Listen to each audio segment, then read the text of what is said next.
அருட்பெருஞ்சோதி அருட்பெருஞ்சோதி தனிப்பெரும் கருணை அருட்பெருஞ்சோதி. எல்லா உயிர்களும் இன்புற்று வாழ்க, வள்ளல் மலரடி வாழ்க வாழ்க, கொல்லாபரதம் குவளை எல்லாம் ஓங்குக, நல்லோர் நினைத்த நலம் பெறுக, நன்றி நினைத்த எல்லோரும் வாழ்க இசைந்து. உலக மக்களே, அறிவார்ந்த அன்பர்களே, ஆண்மநேய ஒருமைப்பாட்டுடைய அன்பர்களே, அருட்பெருஞ்சோதி ஆண்டவருடைய திருவிளையாடல்களை பார்த்து கொண்டிருக்கிறோம். அருட்பெருஞ்சோதியுடைய திருவிளையாடல்கள் திருவொற்பாவிலே இருந்து நமது பிள்ளை பெருமானவர்கள் அறிய திருவொற்பாவிலிருந்து ஒவ்வொரு பதிகத்திலிருந்தும் ஒவ்வொரு பாடல்களிலிருந்தும் இருக்கின்ற விளக்கங்களை நாம் பார்த்து கொண்டிருக்கிறோம்.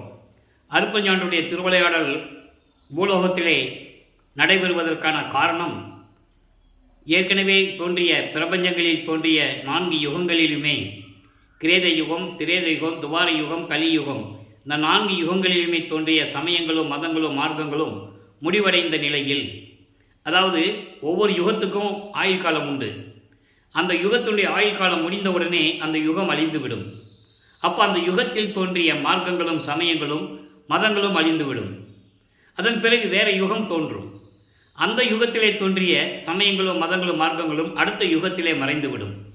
இப்படி கலியுகம் வரைக்கும் தோன்றிய சமயங்களும் மதங்களும் மார்க்கங்களும் அதனுடைய நெறிமுறைகள் எல்லாம் முடிவடைந்த நிலையில் இப்போ நம்ம சதுர்யுகத்தில் இருந்துகிட்டு இருக்கோம். ஒளி யுகம் என்னும் பேர் இருக்குது, வல்லப்பெருமான் கூறுவார்.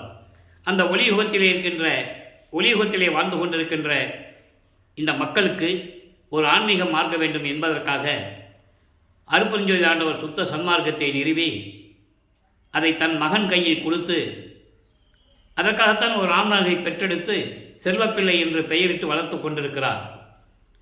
51 ஆண்டுகள் கழித்து 1823ஆம் ஆண்டு தொடங்கிய திருவிளையாடல் 30/1/1874 இரவு 12 மணி வரையிலும் திருவிளையாடல் நடந்து கொண்டிருக்கிறது. இந்த 51 ஆண்டு திருவிளையாடல்களை அருட்பெருஞ்சோதி ஆண்டவர் 8 ஆண்டுகளாக பிரித்து தனது மகனுக்கு அருளை கொடுத்து கொண்டிருக்கிறார் என்பதை நாம் திருவொற்பாவிலிருந்தே பார்த்து கொண்டிருக்கிறோம்.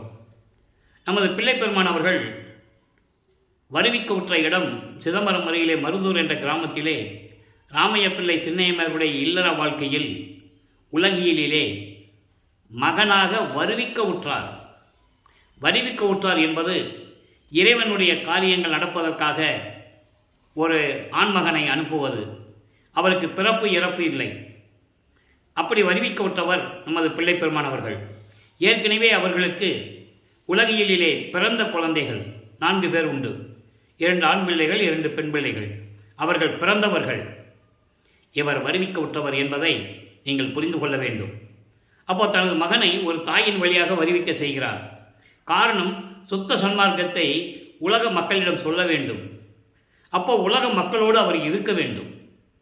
சமயங்களையும் மதங்களையும் மார்க்கங்களையும் சொல்லப்பட்ட நெறிமுறைகளை பின்பற்றி கொண்டு இவர் சைவகுலத்திலிருந்து வருவிக்க உற்றதனால் சைவ சமயத்தின் தலைவனாகிய சிவபெருமானை வழிபட்டு கொண்டு சைவ சமயத்தின் அடையாளமாகிய திருநீறு பூசிக்கொள்ளுவதும் உத்திராட்ச மாலை போட்டுக்கொள்வதும் இந்த மாதிரி நிகழ்வுகள் எல்லாம் செய்ய வேண்டும். இது இறைவனுடைய கட்டளை, காலத்தின் நியதி அது. அப்போ இந்த நிலையில் இருக்கும்போது தனது மகனை ஒரு தாயின் கருவறையிலே இருக்க வைத்து அந்த கருவறையிலே எப்படியெல்லாம் திருவிளையாடல் நடந்தது என்பதை நாம் தெளிவாக பார்த்து விட்டோம். கருவறையிலே இருக்கும்போது இருட்டாக இருக்கின்ற சொல்லும்போது ஒளிகாட்டியதையும் தினமும் இந்த நிகழ்ச்சிகளை ஒவ்வொரு பதிவிலும் சொல்ல வேண்டியது இருக்கிறது. காரணம், அந்த எபிசோடில் அதை நம்ம விளக்கமாக சொன்னதை ஒரு சுருக்கமாக சொல்லணும். அப்போ இந்த நிலையில் இருக்கும்போது ஒளிகாட்டியதையும் தன் மகன் பசி என்று கூறும் பொழுது கருவறையிலே அருளமுதம் ஊட்டியதையும், காற்றே வரவில்லை தந்தையே புழுக்கமாக இருக்கிறது என்று சொல்லும்போது தன் மகனுக்கு அமுதக்காற்று தென்றல் காற்று வீசியதையும் இறைவனுடைய திருவிளையாடல்களை எல்லாம் நாம் விளக்கமாக பார்த்து விட்டோம்.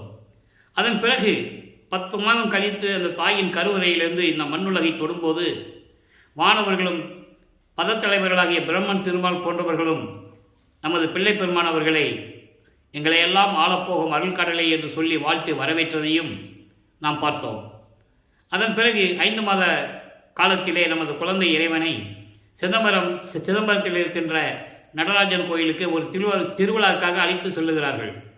அந்த திருவிழாவிலே எல்லாரும் நடராஜனை வழிபட்டு கொண்டிருக்கும் போது தன் மகனுக்கு மட்டும் அருட்பெருஞ்சோதி ஆண்டவர் வேற, நடராஜன் வேற. அருட்பெருஞ்சோதி ஆண்டவர் தன் மகனு மட்டும் வெளியாக காட்டுகிறார், வெட்ட வெளியாக காட்டுகிறார் என்ற உண்மையை திருவொற்பாவி பாடலிலே நாம் பார்த்து விட்டோம். தில்லை ஜலத்திலேயே திரை தூக்க தரிசித்த போது வேய்வகை மேல் காட்டாதே எந்தனக்கே வெளியாய் காட்டிய மெய்வுறவா மெய்ப்பொருளே என்று கூறுவார். வேய்வகை மேல் காட்டாதே என்பது உருவம் இல்லாமல், நம்ம எல்லா படங்களையும் நீங்கள் பார்த்துருப்பீங்க.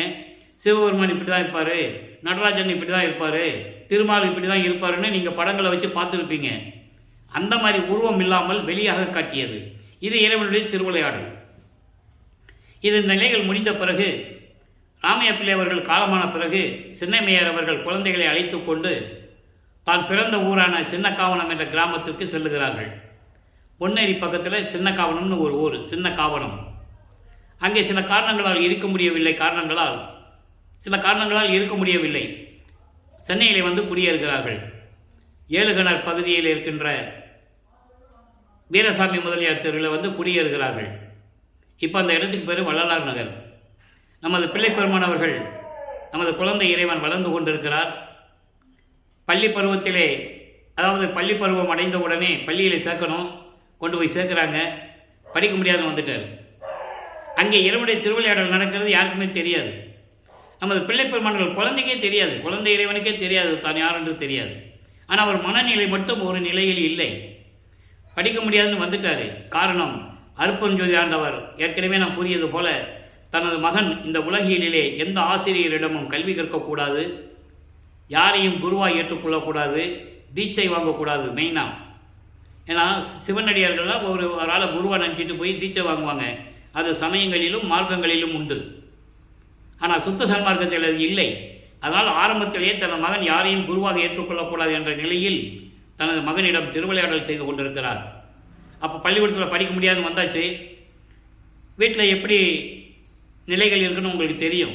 ஒரு பிள்ளையை பள்ளிக்கூடத்தில் சேர்த்து படிக்க முடியாதுன்னு சொன்னால் அந்த பிள்ளைக்கு எவ்வளவு நெருக்கடி பிரச்சனைகள் வரணும்னு நமக்கு தெரியும். அந்த நிலைகளை நமது பிள்ளைப்பெருமான் அவர்கள் சந்தித்து கொண்டிருக்கிறார். அப்போ அவர் மனம் ஒரு தனிமையான இடத்தை நாடுகிறது, விரும்புகிறது. அப்படி கிடைச்ச இடம்தான் கந்தகோட்டம் என்ற ஒரு இடம்.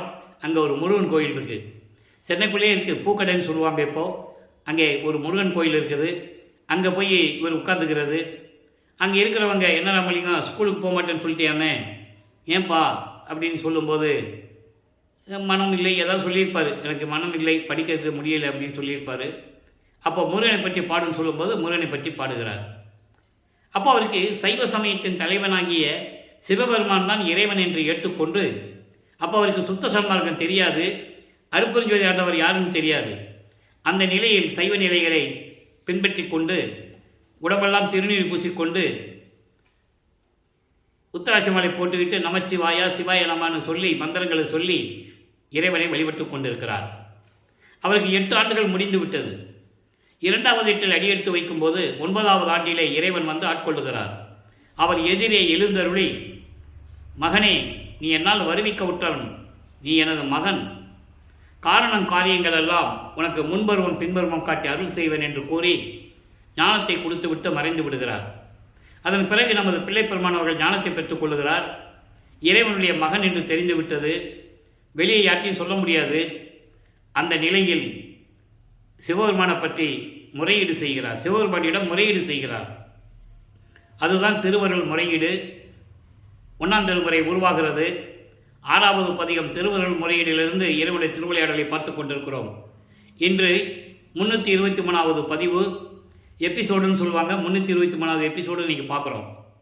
திருவிளையாடல் மட்டும் எபிசோடு இது. ஏற்கனவே ஒரு 1000 வீடியோ போட்டிருக்கோம். அது திருவருட்பால் பாடலுடைய விளக்கங்கள் வரும். அதில் எல்லா திருமுறை பாடல்களுடைய விளக்கங்கள் அதில் இருக்குது. நம்ம யூடியூப்பில் நீங்கள் பார்த்துக்கலாம். அப்போ இந்த நிலையில் இருக்கும்போது 2வது எட்டில் அடி எடுத்து வைக்கிறார். இறைவனுடைய மகன் தெரிஞ்சிருச்சு.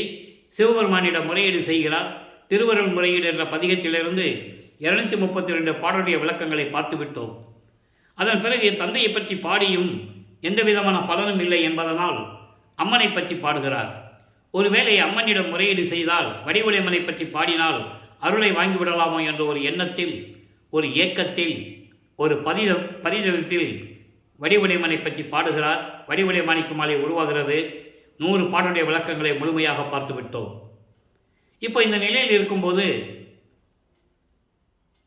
அடுத்து சிவனேச வெண்மா என்ற ஒரு பதிகத்திலே சிவபெருமானை பற்றி எந்த நிலையில் இருந்து முறையீடு செய்கிறார் என்பதை மறுபடியும் பார்க்க போகிறோம். சிவநேச வெண்பா 1ஆம் திருமுறை பதிகம் 4. இன்னைக்கு 6வது பாடல். பேரறிவால் கண்டும் பெரியோர் அறியாரேல் யார் அறிவார்? யானோ அறிகிற்பேன் சீர்கொள் வெளியாய் வெளிக்குள் வெளியாய் ஒளிக்குள் ஒளியாகி நின்ற உன்னை. இறைவா, என் தந்தையே, உன்னை யார் அறிய முடியும்? எத்தனையோ யுகங்களிலே தவம் இருந்த தவ யோகிகள் கூட, முனிவர்களும் ரிஷிகளும் கூட உன்னை பார்க்க முடியவில்லை என்றால் நான் மட்டும் உன்னை எப்படி பார்த்து அறிந்து கொள்ளுவேன்? அதான் அறிகிற்பேன் என்று சொல்லுகிறார். யாருமே பார்க்க முடியாத இறைவனை நான் மட்டும் எப்படி அறிந்து கொள்ள முடியும்? அருளோடு விளங்கக்கூடிய இறைவா, நீ வெளியாகவும் இருக்கின்றாய், வெளிக்குள் வெளியாகவும் இருக்கின்றாய், ஒளிக்குள் ஒளியாகவும் இருக்கின்ற உன்னை யார் அறிய முடியும்? எனவே என் தந்தையை எனக்கு விரைவில் வந்து அருள்வாயாக என்று சொல்லி முறையீடு செய்கிறார். இந்த நிலையில் இருக்கும்போது வல்லப்பமானவர்கள் 9வது ஆண்டிலிருந்து வருவிக்க உற்ற 9வது ஆண்டிலிருந்து 12 ஆண்டுகளுக்குள் இருந்து கொண்டிருக்கிறார். இப்போ அவருடைய மனநிலை மாறுகிறது. அவர் மனம் திருவொற்றியூருக்கு போக சொல்லுகிறது. அவர் மனம் திருவொற்றியூருக்கு போக சொல்லுகிறது என்பதை விட அங்கே இறைவன் அருட்பெருஞ்சாண்டவர் தன் மகனுடைய மனதை தூண்டி விடுகிறார். நல்லா கவனிச்சுக்கணும் நீங்கள். மனதை தூண்டி விடும்போது இவர் மனம் அங்கே செல்ல நாடுகிறது, விரும்புகிறது. அப்போ 13வது ஆண்டில் ஞானத்தை பெற்ற பிறகு முதலாக 13வது ஆண்டில் வீராசாமி முதலியார் தெருவிலிருந்து அவங்க குடியிருக்கிற இடத்திலிருந்து திருவொற்றியூருக்கு நமது பிள்ளைப்பெருமான் அவர்கள் குழந்தை இறைவன் நடந்து செல்லுகிறார். கால்வலிக்க நடந்து செல்லுகிறார். அங்கே போய் சிவபெருமானை, அதாவது தியாகராஜ பெருமானை எப்படி போற்றி பாடுகிறார் என்பதை 2ஆம் திருமுறையிலிருந்து பார்த்து கொண்டிருக்கிறோம். 2ஆம் திருமுறை நான் ஏற்கனவே கூறியது போல 113 பதியங்கள், 1207 பாடல்கள், இதுவரை 30 பதியங்களை பார்த்திருக்கிறோம். அந்த 30 பதியங்களுடைய ஒரு சுருக்கம். இறைவனை பற்றி பாடும்போது அங்கே திருவொற்றியூர் கோயிலில் நின்றுட்டு இறைவனை பற்றி பாடுகிறார். எந்த விதமான பலனும் கிடைக்கவில்லை. அதன் பிறகு இந்த நிலையில் இருக்கும்போது ஒருவேளை திருமுல்லை வாயிலுக்கு சென்றால் அங்கே இறைவன் அவர்களை பெற்றுவிடலாமா என்று கூறி, இதெல்லாம் ஒரு சுருக்கமாக சொல்கிறேன். ஏற்கனவே நம்ம விளக்கமாக பார்த்துட்டோம். ஒவ்வொரு பதியத்திலிருந்து ஒரு பாடலிருந்து இதுக்கு முன்னால் நம்ம பார்த்துட்டோம். அந்த சுருக்கத்தை சொல்லிவிட்டு நம்ம அடுத்த நிலைக்கு போகணும். அப்போ திருமலை வாயிலுக்கு போயிட்டு அங்கே இறைவனை பற்றி பாடுவார். அங்கே இருக்கிற சிவபெருமான் பேர் மாசிலாமணி. அவருக்கு ஊருக்கு ஒரு பேர் இருக்குல்ல. அங்கே போய் மாசிலாமணி மனம் உருகி பாடுவார். அந்த பாடலுடைய விளக்கங்களாம் நெஞ்சை நெகிழ வைக்கும். என் தந்தையே, என் இறைவா, நீ என்னை இந்த பூலோகத்துக்கு வருவிக்க செய்துவிட்டு என்னை ஏன் இப்படி துன்பப்படுத்துகிறாய்? நான் உன் மகன் அல்லவா? இந்த சிறு வயதிலே கால் வலிக்க உன்னை பார்க்க நடந்து வருகிறேன். என்னை பார்த்து என்ன மகனே எப்படி இருக்கிறாய் என்று ஒரு வார்த்தை கூட கேட்பதில்லை. ஊமை போல நின்று கொண்டிருக்கிறாயே, இது நியாயமா? இது தர்மமா? இது அடுக்குமா? என்றெல்லாம் உருகி பாடுவார். எந்த பலனும் இல்லை. அதுக்கப்புறம் திருவள்ளித்தாயம்னு ஒரு இடம் இருக்குது. திருவள்ளித்தாயம், அதாவது வில்லிவாக்கத்திலிருந்து இப்போ சென்னைக்குள்ள தான் இருக்குது. அது அங்கே போய் இறைவனை பற்றி பாடுவார். அங்கே தான் சொல்லுவார், தந்தையே, என்னை பற்றி நான் கவலைப்படவில்லை. நான் துன்பப்படுவதை பற்றி கூட நான் கவலைப்படவில்லை. கால்வலிக்க நடந்து வருகிறேன், அதை பற்றி கூட நான் கவலைப்படுவதில்லை. நாளை இந்த உலகம் உன்னை பழிக்குமே, இழிவாக பேசுமே. பெற்ற மகனை தெருவில் விட்டு விட்டானே என்று சொல்லி அந்த பழி சொல்லும் இழி சொல்லும் உன்னை சூழ்ந்து விடுமே. அதற்காகத்தான் நான் வருத்தப்படுகிறேன். என் தந்தையே, விரைவில் எனக்கு அருள வேண்டும் என்று கூறுவார்.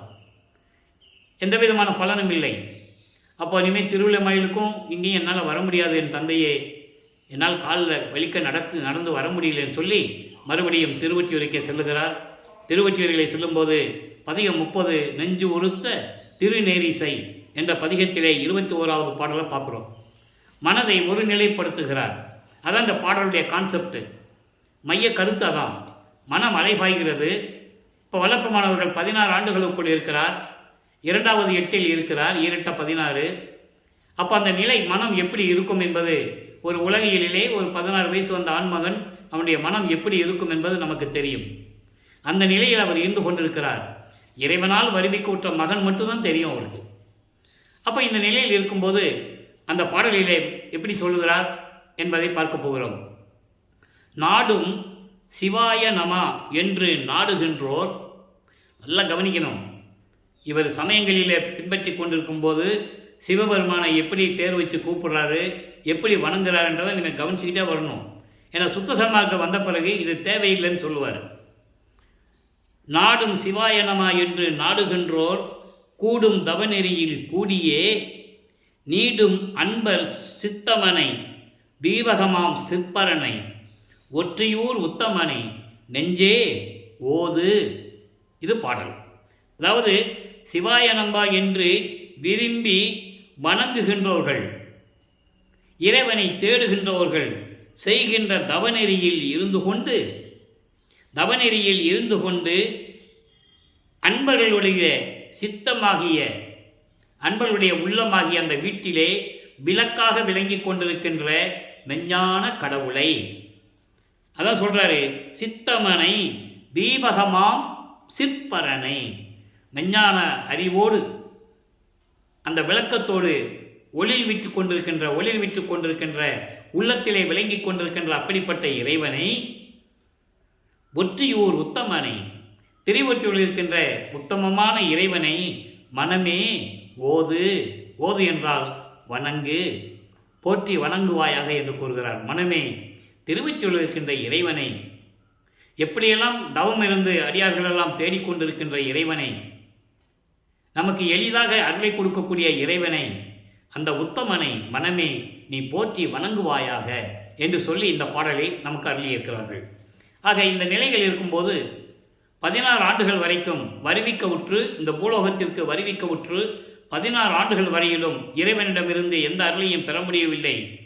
அந்த நிலையில் அவர் இருந்து கொண்டிருக்கும் போது 3வது எட்டில் அடியெடுத்து வைக்கிறார். 3 24.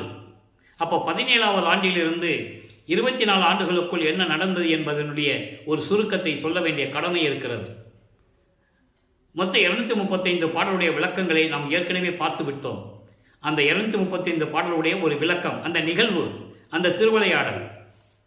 இப்போ திருவொற்றியூருக்கு போகிறது முன்னால் மாதிரி இல்லை. இப்போ காலங்கள் மாறுகிறது, ஆண்டுகள் உருண்டோடுகிறது. இப்போ சிவபெருமான் காட்சி கொடுக்கிறார். திருவொற்றியூரில் இருக்கின்ற தியாகராஜ பெருமான் இவருக்கு காட்சி கொடுக்கிறார். காட்சி கொடுத்ததோடு சரி, மறைந்து விடுகிறார், பேசுறதில்லை. இந்த நிலை தொடர்ந்து கொண்டு இருக்கிறது. அப்போ இவருக்கு மனசில் ஒரு சஞ்சலம் ஏற்படுகிறது. இறைவனுடைய அருளை பெற முடியுமா முடியாதா? அப்படி என்றால் எந்த ஆண்டில் நம்ம பெறப்போகிறோம்? இருக்கத்தானே செய்யும், இது இயற்கை. அப்போ அந்த நிலையில் இருக்கும்போது தனது மனதில் இருக்கின்ற ஏக்கத்தையும் பரிதவிப்பையும் ஒரு எதிர்பார்ப்பையும் நாரையிடம் சொல்லி தூது அனுப்புவார். நாரையும் கிளியும் நாட்டூரும் தூது என்ற பதிகத்திலே இருக்கின்ற 10 பாடலுடைய விளக்கங்களையும் முழுமையாக பார்த்து விட்டோம். அவ்வளவு அருமையாக இருக்கும். தன்னை தலைவியாகவும் இறைவனை தலைவனாகவும், அதாவது ஒரு பெண்ணும் ஒரு ஆணும் இருந்தால் தான் காதலுடைய நிலை இன்பமாக இருக்கும் இல்லையா? அந்த நிலையில் இருந்து கொண்டு இறைவன் மீது எவ்வளவு காதல் கொண்டுள்ளார் என்பதை அந்த பாடலிலே நமக்கு விளக்கமாக கூறியிருக்கிறார்கள். நாரையும் தூது அனுப்புவார்.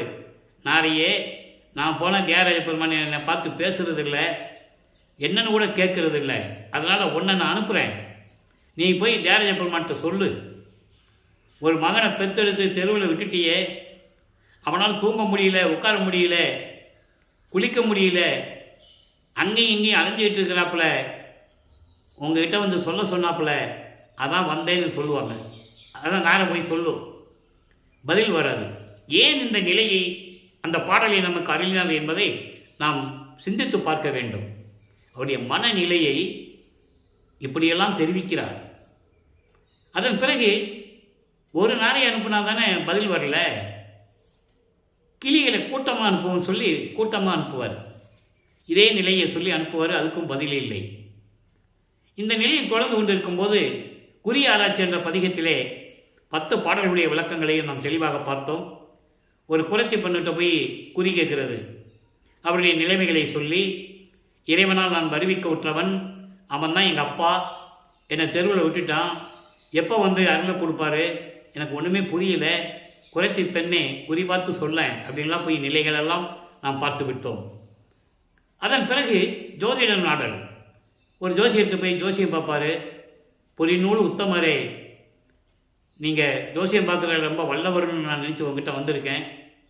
இறைவனை என்னை வந்து எப்போ ஆட்கொண்டு அருளை கொடுப்பாருன்னு அவருடைய ஜாதகத்தை பார்த்து சொல்ல அப்படின்லாம் சொல்லுவார். எந்த விதமான நிலையும் கிடைக்கவில்லை. அதன் பிறகு காதல் மாட்சி 19வது பதிகம் காதல் மாட்சி என்ற பதிகத்திலே தான் இவரை பார்த்து சிவபெருமான் எப்படி திருவழியாக ஓடுகிறார் என்பதையும் அவர் ஓட்டத்தை இவர் பின்னால் ஓடி பிடிக்க முடியவில்லை என்பதையும் அந்த பதிகத்தில் இருக்கின்ற பாடலுடைய விளக்கங்களையெல்லாம் நாம் பார்த்து விட்டோம். இப்போது பவனி வருவார், தேரில் வச்சு கொண்டு வருவாங்கல்ல, மக்கள்லாம் கும்பிட்டுக்கிட்டு இருப்பாங்க. அது உலகியெல்லாம் நடக்கிறது. இவர் ஓரமாக நின்றுட்டு இருப்பார். அப்போ அவர் காட்சி கொடுத்துட்டு இப்போது இறங்கி நடந்து வருவார். தேர்லேருந்து இறங்கி மகனை பார்க்கறதுக்காக நடந்து வருவார். அப்போ இவருக்கு ரொம்ப சந்தோஷம். கண்ணை மூடி மெய்மறந்த நிலையில் இருப்பார். எப்படியும் இன்றைக்கி வந்து அருளை கொடுத்துருவார்னு சொல்லி ஒரு நம்பிக்கையோடு கண்ணை மூடிக்கிட்டு இருக்கும்போது பக்கத்தில் வந்து தலையை கோதி விடுறது, செல்லமாக கன்னத்தை கிள்றது, முதுகை தடவி விடுறது, இப்படி தான் நடக்கும். பேசுறது இல்லை. இவர் என்ன இப்படியே செஞ்சுக்கிட்டு இருக்காருன்னு சொல்லி கண்ணத்தை இருந்து பார்க்கும்போது திரும்பி நிற்பார். திரும்பி நின்ன உடனே அப்படியே திரும்பி பார்க்காம ஓடுவார் திருவழியா. இது கற்பனை அல்ல, கதை அல்ல, திருவருட்பாவில் இருக்கிற பாடலுடைய விளக்கங்கள். இதெல்லாம் நடந்திருக்கு. மக்கள்கிட்ட யாரும் சொல்லாதனால யாருக்கும் தெரியல, அவ்வளோதான். இவங்க தான் 5 திருமுறை படிக்கூடாதுன்றாங்களே. அதுக்கு பின்னால் வந்த பேச்சாளர்கள், இருந்தவர்கள், போனவர்கள் எல்லாமே சொல்லிட்டாங்க, 5ஆம் திருமுறைக்கு படிக்காதீங்க, போதும், அதெல்லாம் வேண்டாம். அதனால் யாருக்கும் தெரியல. அங்கே தான் எல்லா திருவிளையாடலும் நடக்குது. 32 ஆண்டுகள் வரைக்கும் அங்கே தான் திருவிளையாடல் நடக்குது. எங்கே? திருவொற்றியூரில். அதன் பிறகு சுத்த சன்மார்க்கம் எப்படி கொடுத்தாருன்றதை நம்ம பார்த்துட்டு இருக்கோம். இப்போது இந்த நிலையில் இருக்கும்போது அங்கே இருக்கிறவங்க கேட்பாங்க, என்ன ரமலிங்கம்? ஏன்னா அங்கேயே இருக்கிறனால எல்லாருக்கும் அறிமுகமானவர் ஆகிட்டார். என்ன ரமலிங்கம் திருவழியாக ஓடிட்டு இருக்க, ஒன்றுமே புரியலையே சொல்லும்போது இந்த மாதிரி நிலையை சொல்லுவார். அவர் சிவபெருமானை பிடிக்க போனேன், அவர் திருவழியாக ஓடிட்டு இருக்காரு, பிடிக்க முடியலன்னு சொல்லும்போது அவங்க சொல்லுவாங்கல்ல, கலியுகத்தில் இதெல்லாம் நடக்கிற காரியமா என்ன, இதெல்லாம் நம்ப முடிய காரியமா இல்லையாப்பா அப்படின்னு சொல்லுவாங்க. ஏன்னா அப்போ கலியுகம் நடந்துகிட்டு இருக்கு. கலியுகம் 1900 ஆண்டில் தான் முடியுது. இந்த நிகழ்ச்சி நடக்கும்போது, இங்கே நிகழ்வுகள் நடக்கும்போது 1847ஆம் ஆண்டு சரியாக. அப்போ வல்லப்ப மன்னருக்கு 24 ஆண்டுகள் ஆகுது. வருவிக்க விட்டு 24 ஆண்டு. அவருக்கு அந்த நிலையில் இருக்கும்போது அவங்க கேட்குறதுக்கும் இவர் பதில் சொல்வதற்கும் பாடலில் விளக்கம் சொல்லிடுவார். நீங்கள் என்ன தான் சொன்னாலும் சரி, நான் இறைவன் மீது கொண்டுள்ள காதலை நான் கனவுளோட மறக்க முடியாது, நான் எப்படியாவது அருளை வாங்கி விடுவேன் என்று சொல்லி அந்த பதிகத்தோடு அது முடிஞ்சிடும். இப்போது 4வது எட்டில் அடியெடுத்து வைக்கிறார். 25வது ஆண்டிலிருந்து 32 ஆண்டுகளுக்குள் என்ன நடந்தது என்பதை நாம் ஏற்கனவே முழுமையாக 4ஆம் திருமுறையிலிருந்து 8 பதிகத்திலிருந்தும் 197 பாடலுடைய விளக்கங்களை நாம் தெளிவாக பார்த்து விட்டோம். அதனுடைய ஒரு சுருக்கம். இப்போ என்ன ஆகுது? 27வது ஆண்டில் அவருக்கு கல்யாணம் பண்ணணும்னு சொல்கிறாங்க. இவர் வேண்டாம் தான் சொல்கிறாரு, வேண்டாம் தான் சொல்லணும். இப்போது அவருக்கு சுத்த சன்மார்க்கம் இருக்கிறது தெரியும். அருட்பெருஞ்சாண்டவர் தான் அவருடைய தந்தை, இறைவன் அவருக்கு தெரியும். ஏன் தனக்கோடி அம்மாளுக்கு கழுத்தில் தாலி கட்ட போகிறன்ற நிலையும் அவருக்கு தெரியும். ஆனால் வெளியே சொல்ல முடியாது. அதனால தான் எனக்கு கல்யாணம் வேண்டான்னு சொல்கிறாரு. அவங்க உடனே இவன் இப்படி சொன்னால் கேட்க மாட்டாப்புல, அங்கே திருவொற்றியூரில் தினமும் ஒரு சாமியாரை பார்க்குறாப்புலையா, அந்த சாமியார்கிட்ட கூப்பிட்டு போய் சம்மதம் வாங்குவோன்னு சொல்லி அங்கே கூப்பிட்டு போகிறாங்க. அந்த சாமியார் வேறு யாரும் இல்லை, அருட்பெருஞ்சாண்டவர். அப்போ தந்தையிடம் அனுமதி கிடைச்சிருச்சு. சரி, இவர் சந்தோஷமாக ஒத்துக்கிறார். சரி, நான் பண்ணிக்கிறேன் அப்படின்னு. அப்போ திருமண ஏற்பாடு நடந்துகிட்டு இருக்கு. அங்கே மக்களெல்லாம் கூடியிருக்கிறார்கள். அங்கே வானவர்களும் சக்திகளும் சத்தர்களும் முனிவர்களும் ரிஷிகளும் பிரம்மன் திருமால் முதல் பத தலைவர்களும் மணமக்களை வாழ்த்துவதற்காக அங்கே வந்து கொண்டிருக்கிறார்கள். தனது தாயும் தந்தையும் வரவில்லை என்ற அவர் மனம் ரொம்ப கஷ்டப்படுது. வரல, அதாவது நாளிகை நெருங்கி கொண்டிருக்கிறது, நேரம் போயிட்டு இருக்கிறதுனால தாலியை கட்டிட்டார். தாலியை கட்டி அந்த அம்மையாருக்கு மோட்ச விட்ட காட்டி கர்ம வினைகளெல்லாம் நீக்கி விமோசனம் கொடுத்துட்டார். அந்த இறைவனுடைய திருவிளையாடலும் முடிஞ்சிருச்சு. இப்போது சமயங்களையும் மதங்களையும் மார்க்கங்களையும் சொல்லப்பட்ட நெறிகளெல்லாம் விடணும். சிவாய நம, நமச்சிவாயா, ஓம் சிவா, சிவசிவா என்று சொல்ல மந்திரங்களையெல்லாம் நிப்பாட்டணும். சைவ சமயத்தின் அடையாளமாக திருநீர் பூசுவதை நிப்பாட்டணும். உத்தராட்ச மாலையை கழட்டி போடணும். ஏன்னா அது சுத்த சன்மார்க்கத்தினுடைய தடைகள், எதிரிகள் என்று சொல்லுகிறார். யாரும் மறுக்க முடியாது. காரணம், வல்லப்பவனை பற்றி பேசும்போது இதெல்லாம் அவங்க சொல்கிறதே இல்லை. அவர் அப்படி தான் போய் இருந்தார். அதெல்லாம் பூசிக்கலாம், அதெல்லாம் நடந்துக்கலாம், அதெல்லாம் சிவாய நமச்சிவா சிவபெருமானெலாம் சொல்லலாம், அதெல்லாம் ஒன்றும் தப்பு இல்லை. இப்படியே மக்களிடம் சொல்லி சொல்லி மக்களை குழப்பி விட்டார்கள். சுத்த சன்மார்க்கம் வரும்போது அருப்பறிஞ்சதை தான் சொல்லணுன்றது தெளிவாக இருக்குது, யாரும் மறுக்க முடியாதுல்ல. ஆனால் மக்கள்கிட்ட சொல்லணும்ல, யாரும் சொல்கிறதில்லை. அந்த நிலையை நாம் மாற்ற வேண்டும் என்பதற்காகத்தான் இறைவன் திருவிளையாடல் செய்து மகனை சொல்லுகிறார். அதை நம்ம இப்போ பார்க்க போகிறோம். அவர் சொல்லுவார், எவ்வளோ பெண்களை நான் தொடரணும்னு நான் நினச்சது உண்டு, ஆனால் கடைசியில் நான் விரும்பிய பெண்ணை தான் தொட்டேனே தவிர கலப்பிலேன் என்று சொல்லுவார். அதுக்குன்னு என்ன அர்த்தம்னா, அந்த பாட்டுடைய விளக்கத்தை முந்தா நாள் பார்த்துட்டோம். நம்ம தெளிவாக பாடலுடைய விளக்கத்தையே பார்த்துட்டோம். பிள்ளை பெருவிண்ணப்பத்தில் இருக்கிறத நம்ம பார்த்துட்டோம். அப்படின்னா என்ன அர்த்தம்னா, நான் ஒரு பெண்ணுக்கு கை தொட்டு தாலி கட்டினேனே தவிர நான் இல்லற வாழ்க்கையில் ஈடுபடவில்லை என்பதை சூட்சமமாக தெளிவாக கூறுவார். அது ஏன்னா உன்னுடைய திருவிளையாடல் என்று கூறுவார். அதை நீங்கள் கவனிக்கணும். அந்த பாட்டில் உன்னுடைய திருவிளையாடல் அப்படின்னு சொல்லுவார். அப்போ இறைவனுடைய திருவிளையாடல் நடக்கிறதை உறுதிப்படுத்துகிறார், பாடல் மூலமாக நமக்கு உறுதிப்படுத்துகிறார் என்பதை இங்கே நான் பதிவு செய்ய கடமைப்பட்டிருக்கிறேன். அப்போ அந்த நிலையெல்லாம் மாறிய பிறகு இப்போது என்ன பண்ணிட்டார் தெரியுமா? இருக்கிற இடத்துல அந்த ரூமு கதவை சாத்தி, தெருக்கதவை சாத்தி உள்ளே உட்காந்துட்டார், தாப்பா போட்டார். இனிமேல் நான் எங்கேயும் போகிறதில்லை. திருமலை வாயிலோ திருவள்ளி தயத்துக்கோ திருவிட்டிற்கோ ஏன் போகணும்? ஆமாம், சமய சேவத்தின் தலைவன் அருப்பதி ஜோதி இங்கே வரணும் அப்படி சொல்லி வெள்ளாடை அணிந்து முக்காடு போட்டு ரூமுக்குள்ளே உட்காந்துட்டார். அங்கே இறைவன் அருப்பஞ்சாண்டவர் வருகிறார். அது வருவதை அவ்வளோ அழகாக சொல்லுவார். அருப்பிரகாசமாலை என்ற ஒரு பதிகத்தில் 100 பாடல்கள் உண்டு. 1வது பதிகம் அன்பு மாலை 31 பாடல்கள், அருப்பிரகாச மாலையில் 100 பாடல்கள், மீதெல்லாம் 10 பாடல்கள். பிரசாத மாலை, ஆனந்த மாலை, பத்தி மாலை, அபராத மன்னிப்பு மாலை, அதிசய மாலை என்ற பதிகங்களெல்லாம் விளக்கங்களையெல்லாம் பார்த்து விட்டோம். இப்போ மகனை பார்க்குறதுக்கு எப்படி வராராம்? கால் வலிக்க நடந்து வராராம். அந்த பாட்டில் சொல்லுவாருங்க, என் தந்தை தாமரை மலர் போன்ற மெல்லிய சிவந்த பாதங்கள் எல்லாம் இந்த மண்ணிலே கல்லிலேயும் முள்ளிலையும் பட்டு கால் சிவக்க அப்படிலாம் சொல்லுவார்.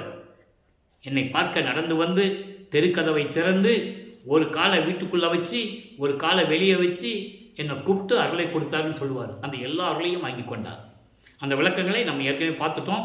ஏம சித்தி, தத்துவங்களை நிக்கிரம் செய்தல், அந்தங்களை கடப்பது, சரிய கிரிய யோகம் என்ற 12 நிலைகளை கடப்பது, எல்லா நிலைகளையும் கடந்து விட்டார். அதே போன்ற வெளிகளை கடக்கக்கூடிய அத்தனை அருளையும் பெற்றுக்கொண்டார். பரவெளி, பரம்பரவெளி, பராபரவெளி, பெருவெளி, பெருசுகவெளி, இந்த வெளியெல்லாம் கடந்து தான் வெட்ட வெளிக்கு போகணும், சுத்த சிவஞான வெளிக்கு போகணும். அங்கே தான் சத்தியஞான சபை இருக்குது.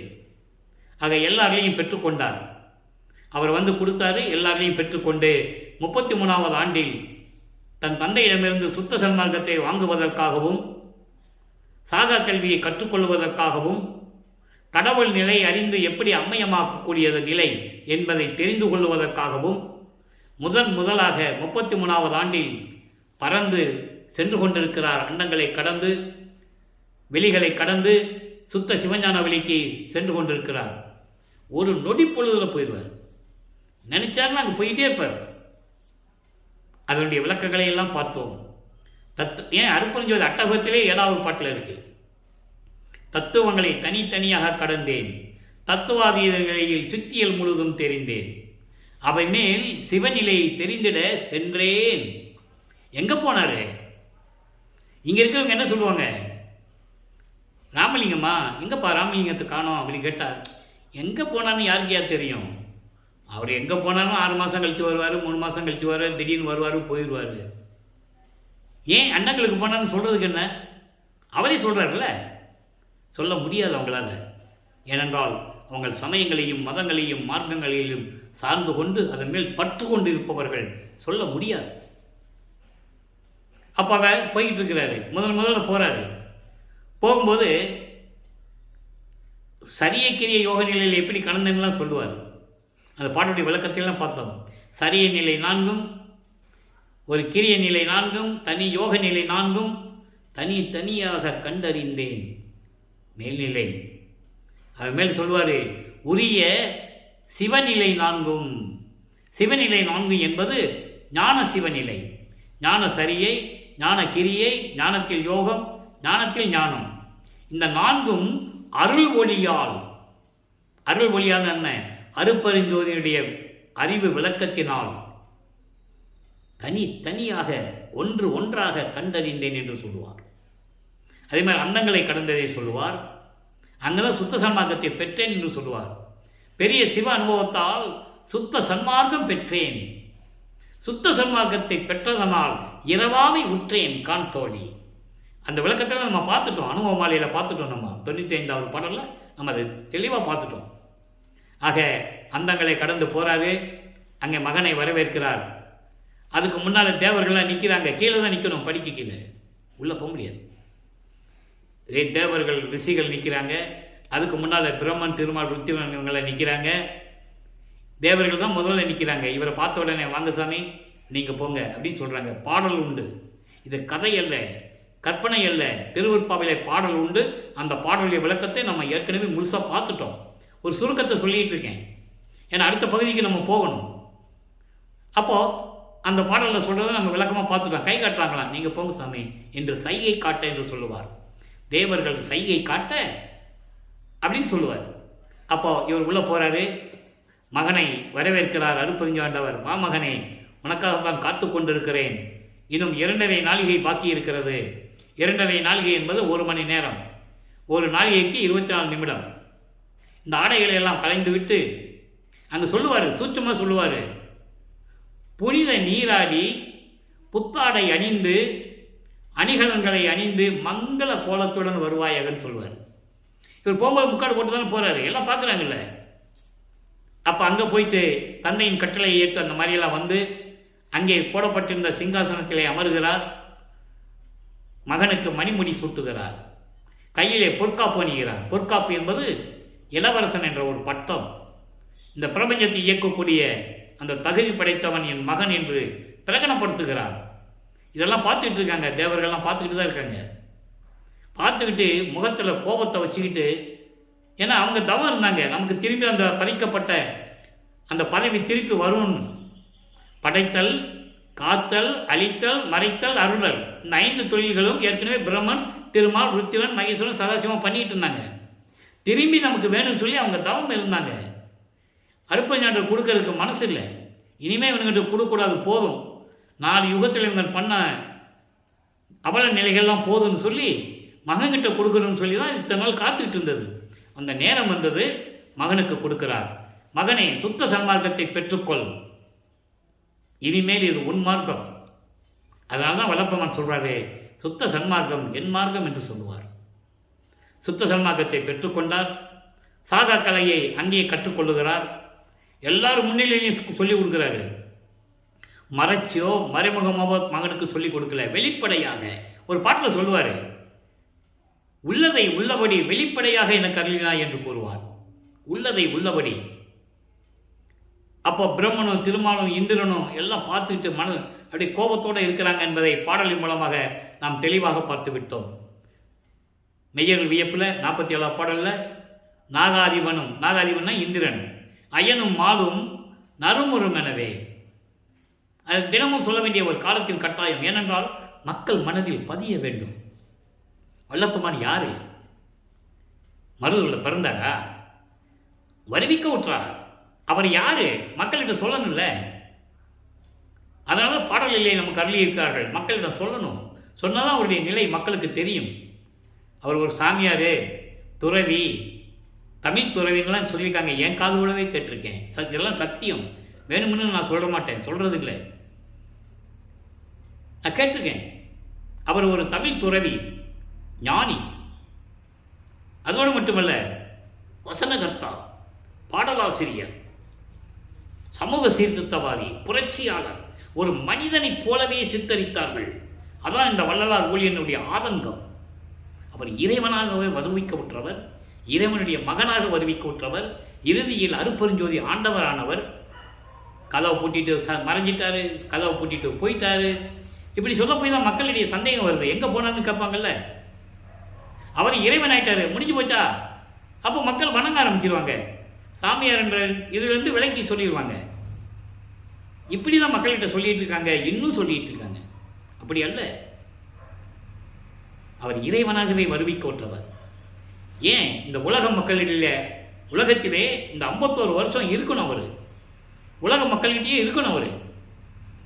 சமயங்களையும் மதங்களையும் மார்க்கங்களையும் சொல்லப்பட்ட நெறிமுறைகளை கடைபிடிக்க வேண்டும். திண்ணூர் பூசணும், சிவாய நம்ம நமச்சிவாயா சிவசிவான்னு சொல்லணும், எல்லாரும் பார்க்கணும். அதுக்கப்புறம் இது வேண்டாம் பொய்ன்னு சொல்லணும். அதான் ஞானசரியில் சொல்லுவார், பொறித்த மதமும் சமயமும் பொய் பொய்யன்னு சொல்லுவார். உத்தரஞான சிதம்பரம் மாலையில் சொல்லுவார், எல்லா பாடல்களிலும் உண்டு. அப்போ இந்த நிலையில் இருக்கும்போது வல்லப்பமானவர்கள் தந்தையிடம் சாகா கல்வியை கற்றுக்கொண்டு பூலோகத்திற்கு திரும்பி வருகிறார். வரும்போது நேராக சிதம்பரத்துக்கு தான் போகிறாரு. காரணம், சிதம்பரம் நடராஜனை கும்பிடுறதுக்கு இல்லை. அதை நீங்கள் நல்லா புரிஞ்சுக்கணும். அங்கே ஒரு திருவிளையாடல் நடக்குது. பரசுராம, அதாவது வரிவிக்க உற்ற குடும்பத்தில், இவர் வரிவிக்க உற்ற குடும்பத்தில் ஏற்பட்ட சொந்தம் அது, அண்ணன் என்ற உறவு. அவரும் கருங்குழியில் இருக்கிற வெங்கட ரெட்டியாரும் பேசிகிட்டு இருக்காங்க. அந்த நேரத்தில் எழுந்தருளுகிறார். திடீர்னு போய் நிற்கிறாரு. அவங்க பரசுராமன் பார்த்த உடனே, இவன் என் தம்பி, ஆன்மீகத்தில் ஈடுபட்டதுனால கல்யாணம் பண்ணி வச்சோம், குடும்பம் நடத்த முடியாது வந்துட்டான், நீங்கள் உங்கள் வீட்டில் கொண்டு வச்சுக்காங்க. இது அவன் வாயால் சொல்லணும். வெங்கட ரெட்டியார் சரி வாங்கன்னு கூப்பிட்டு வரணும். இது ஏற்கனவே நிறைவேற்றப்பட்டது. இப்படி இவங்க போனால் இதெல்லாம் நடக்கணுது ஏற்கனவே தந்தையும் மகனும் உரையாடியது, அருப்பஞ்சாண்டவர் மகனும் பேசிக்கிட்டது. இந்த விளக்கமெல்லாம் சுத்த சன்மார்க்கத்தில் இருந்து இறைவனுடைய தயவையும் கருணையும் பெற்றுக்கொண்டால் இந்த விளக்கம் வரும். நான் கற்பனையாக சொல்லுவதல்ல, வேணும்னு சொல்வதில்லை. இறைவன் கொடுத்த விளக்கத்தை மக்களிடம் சொல்லிக் கொண்டிருக்கிறேன். இப்படி தான் அது நடந்தது என்று நாம் உறுதிப்படுத்திக் கொள்ள வேண்டும். அப்போது கூப்பிட்டு வர்றார். அவர் கூப்பிட்டு வந்து கருங்குழியில் ஒரு அறையை ஒதுக்கி, சாமி இங்கே இருந்துக்காங்க சாமி அப்படின்னு சொல்லி கொடுத்துட்றாங்க. 9 ஆண்டுகள் கருங்குழியில் இருக்கிறாரு. 9 ஆண்டுகள் அங்கே கருங்குழியில் என்ன பண்ணார்? விளக்கில் தண்ணி மட்டும் ஊற்றிட்டு இருந்தாரா? மக்கள்கிட்ட சொல்லணும்ல. பொதுவாக என்ன சொல்கிறாங்க, அது அங்கே விளக்கில் தண்ணி ஊற்றின இடம், விளக்கில் தண்ணி ஊற்றினோன்னு எரிஞ்சிச்சு அப்படின்னு சொல்லுவாங்க. உண்மை. ஆனால் உண்மை என்ன? இது உலகியல் விளக்கம். அப்போ 9 வருஷமும் தண்ணி ஊற்றிக்கிட்டே இருந்தாரா விளக்கில்? இல்லை இல்லை. அப்போ பாடலில் என்ன சொன்னார்? இப்போ வல்லப்பமானவர்கள் 6வது எட்டில் இருக்கிறார். 6வது எட்டு என்பது 41வது ஆண்டிலிருந்து 48 ஆண்டுகளுக்குள் என்ன நடந்தது என்பதை திருவருட்பாவில் இருக்கின்ற பாடலின் மூலமாக நம்ம ஏற்கனவே விளக்கமாக பார்த்துட்டோம். அங்கே அருப்பஞ்சாண்டவர் எப்படி வராரு, மகனும் தந்தையும் மகனும் எப்படி உரையாடுகிறார்கள், எப்படியெல்லாம் பாடலை பாடினார்கள் என்பதை பாடலில் விளக்கமாக பார்த்து விட்டோம். இப்போ தந்தையும் மகனும் பேசியபடி ஜீவகானிய ஒழுக்கத்தை இந்த உலக மக்களுக்கு தெரியப்படுத்த வேண்டும். ஜீவகானிய ஒழுக்கம் என்பது, ஜீவகானிய ஒழுக்கமே கடவுள் வழிபாடு. ஜீவகானிய ஒழுக்கம் என்பது 7 பிரிவுகளை கொண்டது. பசி, பெணி, தாகம், இச்சை, எளிமை, பயம், கொலை. இதில் பசியும் கொலையும் பரஜீவகாரணியம். ஒரு ஜீவனுடைய பசியையும் கொலை செய்வதை நிறுத்துவதையும் நிறுத்திவிட்டால், கொலை செய்வதை நிறுத்தணும், பசியை போக்கணும். இது 2 தான் பரஜீவகாரணியம், கடவுள் வழிபாட்டிலேயே உயர்ந்தது. மீதியெல்லாம் ஈஸியாக பண்ணிடலாம், ஒன்றும் பிரச்சனை இல்லை. அதான் ஜீவகானிய ஒழுக்கம் உலக மக்களுக்கு சொல்லணும்னா ஒரு தர்மசாலை வேணும், அங்கே பசியை போக்கணும்ல. அப்போ தர்மசாலை வைக்கணும்னா ஒரு இடம் வேணும்ல. அவர் ஏற்கனவே பார்வதி மக்களிடம் பேச சொல்லி, அருப்பஞ்சாண்டவர் மகன்கிட்ட பேச சொல்லி, இவர் பேசி சம்மதம் வாங்கிட்டார். அவங்களும் கொடுத்துட்டாங்க. அப்போ கருங்குழியை விட்டு விடைபெறுகிறார். தான் இருந்த இடத்திற்கே அதாவது தண்ணீரால் விளக்கரித்த இல்லம் என்ற பெயரை ஏற்படுத்திவிட்டு அங்கிருந்து விடைபெறுகிறார். இங்கே வந்து 23/5/1867 ஆண்டு ஒரே நல்ல தர்மசாலையை நிறுவி அணைய அடுப்பை ஏற்படுத்தி, அடுப்பை மூட்டி, உணவை சமைத்து, பசியோடு வருகின்ற ஜீவர்களுக்கு பசியை போக்கிக் கொண்டிருக்கிறார். நம்மளையெல்லாம் படைத்து காத்து கொண்டிருக்கின்ற இறைவன் அருப்பெருஞ்சோதி ஆண்டவராகிய வல்லற்பமானவர்கள். நம்மளெல்லாம் படைச்சது யாருன்றீங்க? இன்னும் நம்பிக்கிட்டு இருக்காங்க, பிரம்மன் தான் படைத்தான், திருமால் தான் காத்து கொண்டு இருக்கிறான் அப்படிலாம் நினச்சிக்கிட்டு இருக்காங்க. இல்லை, 30/1/1874 இரவு 12 மணியிலிருந்து 5 தொழிலையும் இவர் வாங்கி மகன்கிட்ட கொடுத்துட்டாரு. அருப்பஞ்சாண்டார் பாடலில் இருக்கு. சொன்னதான மக்களுக்கு புரியும். இந்த பிரபஞ்சத்தை இயக்கிறது யாரு? வல்லற்பெருமான். அதை நீங்கள் மனசில் உறுதியாக நினச்சிக்கணும். வேறு யாருமே இல்லை. மீது தத்துவத்தின் தலைவர்கள், தத்துவ கடவுளர்கள் எல்லா வேலையும் முடிஞ்சு போச்சு. மக்கள் அவங்க மக்கள் நம்பிக்கையோடு இருக்கிறாங்க. அது அவங்களுடைய சுதந்திரம். எடுத்துக்காட்டாக உதாரணத்துக்கு இப்போ சிவபெருமானை இறைவனாக ஏற்றுக்கொண்டிருக்கிறார்கள் சைவ சமயத்தை சேர்ந்தவர்கள் சிவபெருமான். கௌரம் சமயத்தை சேர்ந்தவர்கள் முருகன். காணாபத்திய சமயத்தை சேர்ந்தவன் விநாயகன். சிவபெருமானால் வறுமைக்கு உற்றவன் முருகன் என்பதனால் முருகனையும் சேர்த்து வழிபடுகிறார்கள். இவர்கள் சைவ நிலையை சேர்ந்தவர்கள். அப்போ சைவ நிலையை சேர்ந்தவர்கள் என்னும்போது அதுக்கு அடையாளமான திருநீர் பூசிக்கிட்டு என்ன மந்திரங்களோ சொல்லி வழிபட்டுக்கிட்டு இருக்காங்க. இது காலகாலமாக நடந்து கொண்டு இருக்கிறது. அதனால் அவங்க நம்பிக்கை அவங்களுடைய சுதந்திரம். ஆனால் சுத்த சன்மார்க்கம் என்பது எல்லாருக்கும் அப்பாற்பட்டது, உயர்ந்த மார்க்கம், கடவுள் மார்க்கம், கடவுளால் உருவாக்கப்பட்ட மார்க்கம் சுத்த சன்மார்க்கம். அருப்பெருஞ்சோதி ஆண்டவரால் உருவாக்கப்பட்ட மார்க்கம். அதை அவருடைய மகன் வல்லற்பெருமானால் வழி நடத்தக்கூடிய மார்க்கம். இறைவனை நேராக அடையக்கூடிய மார்க்கம். இறைவனுடைய அருளை நேரடியாக பெறக்கூடிய மார்க்கம். இங்கே இடத்தரங்கள்லாம் கிடையாது. பூஜாரி கிடையாது, ஆராதனை கிடையாது, அபிஷேகம் கிடையாது, நட்சத்திரங்கள்லாம் பார்க்கறது இல்லை. நேரடியாக இறைவனை பார்க்கக்கூடிய மார்க்கம் சுத்த சன்மார்க்கம். அப்போ சுத்த சன்மார்க்கத்துடைய நெறிகள் என்ன? முதல் இறைவன் ஒருவன் என்ற நிலையை ஏற்றுக்கொள்ள வேண்டும். அவன் ஜோதி வடிவில் இருக்கிறான், அருப்பெருஞ்சோதி. கொலையும் புலையும் தவிர்த்திருக்க வேண்டும். உயிர்களை கொலை செய்வது, அந்த கொலை செஞ்ச உடம்பை நாறுகின்ற பிணத்தை தன் உடம்புக்காக உணவாக எடுத்துக்கொள்வது, இது சுத்த சன்மார்க்கத்துடைய நெறிகள். சொன்னால் மக்களுக்கு புரியும். ஏற்றுக்கொண்டால் நல்லது, ஏற்றுக்கொள்ளாவிட்டால் அவருடைய சுதந்திரம். அதில் யாரும் தலையிட முடியாது. புரிந்து கொண்டு வருவார்கள். அது இறைவனுடைய செயல். ஆக இந்த நிலையில் இருக்கும்போது தர்மசாலையிலே ஜீவகாரிய ஒழுக்கத்தை ஏற்படுத்துகிறார். அதன் பிறகு 1869ஆம் ஆண்டு ஒரு திருவிளையாடல். ஆறுமுக நாவலார் முத்துசாமி ஐயர் என்ற ஒரு வழக்கறிஞரை நியமித்து வழக்கு தொடர்ந்து விட்டார். எந்த கல்லூரியிலும் படிக்காமல் புலவரப்பட்டம் பெறாமல் ராமலிங்கம் என்ப ஒருவர் வடலூரிலே இருந்து கொண்டு பாடல்களை தவறாக எழுதி வைத்து கொண்டு அது திருவருப்பா என்று பெயரிட்டு அதை திருமுறைகள் என்று அழைத்து கொண்டிருக்கிறார். அது திருமுறைகள் அல்ல. திருமுறைகள் என்பது தேவாரம் திருவாசகம்தான் திருமுறைகள். எனவே அந்த திருவருப்பா பாடல்களை மறுப்பா என்று அறிவிக்க வேண்டும் என்று சொல்லி வழக்கு தொடர்ந்து விட்டார். வழக்கு விசாரணைக்கு வருகிறது. வாதியாகிய அவரிடம் அதாவது ஆறுமுக நாவலிடம் விசாரணை நடக்கிறது. முடிந்தவுடனே பிரதிவாதி எங்கே என்று நீதிபதி கேட்கிறார். நீதிபதி பிரிட்டிஷ்காரர். பேர் தான் குறிப்பிட்டு சொல்ல முடியலன்னா அது எவ்வளவோ ஆராய்ச்சி செய்து அந்த பேரை எடுக்க முடியல, என்னால் கண்டுபிடிக்க முடியல. ஆனால் பிரிட்டிஷ்காரன் மட்டும் தெரியும் எனக்கு. அவருக்கு டிரான்ஸ்லேட்டர் இருப்பாங்க. அந்த நிலையில் இருக்கும்போது பிரதிவாதி எங்கன்னு கேட்கும்போது எழுந்தருள்கிறார். திடீர்னு அங்கே நிற்கிறார். என்ன இந்நேரம் வரைக்கும் ஆள் இல்லை, இப்போ திடீர்னு நிற்கிறாங்கன்னு எல்லாருமே ஒரு மாதிரியை பார்க்குறாங்க. அப்போ கூட இவரை இறைவன் என்று யாரும் நினைக்கல. நல்லா புரிஞ்சுக்கணும் நீங்கள். அப்போவாக எல்லா சக்தியும் பெற்றவர் அவர், எல்லா அருளையும் பெற்றுக்கொண்டார். உடனே விசாரணை நடக்கிறது.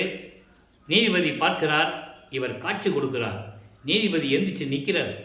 நீதிபதி எந்திரிச்சு நின்ன உடனே அங்கே இருக்கிறவங்களாம் எந்திரிச்சு நிற்கணும். நிற்கிறாங்க.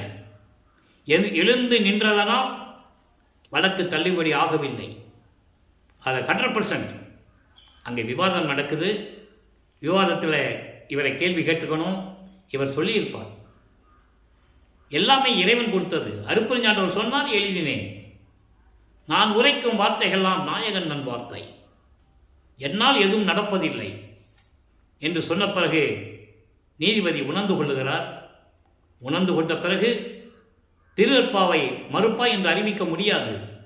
ஏனென்றால் இதில் சமயங்களும் மதங்களையும் மார்க்கங்களும் மக்களுக்கு தேவையில்லை என்பதை வலியுறுத்தி கூறியிருக்கிறார். அதனால் இதை மறுப்பா என்று அறிவிக்க முடியாது என்று கூறுகிறார். அதுதான் இறைவன் எப்படிப்பட்டவன் என்பதை அருப்பெருஞ்சோதி அகவலிலே நமக்கு தெளிவாக அருளியிருப்பார்கள்.